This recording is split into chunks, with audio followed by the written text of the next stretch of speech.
बिस्मिल्लाहिर्रहमानिर्रहीम। दिन में किसी भी वक्त चलते फिरते ये 4 दुआएं ज़रूर पढ़ लें। दोस्तों, अगर आप रोज़ाना इन 4 दुआओं को पढ़ते हैं, अल्लाह ताला आपकी मग़फ़िरत फरमा देंगे। अल्लाह ताला आप पर जहन्नम की आग को हराम फरमा देंगे। आपने इन 4 कलमात को रोज़ाना ज़रूर पढ़ना है।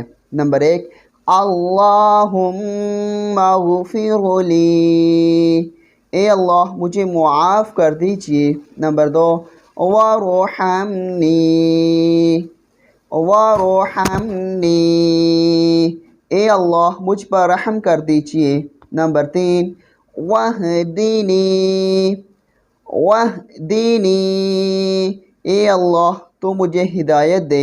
नंबर 4, वरज़ुक़नी, वरज़ुक़नी, ए अल्लाह तो मुझे रोज़ी दे। अल्लाह ताला से दुआ है अल्लाह ताला इन कलमात की बरकत से हमारी और हमारे वालिदैन की मग़फ़िरत फ़रमाए। आमीन सुम्मा आमीन।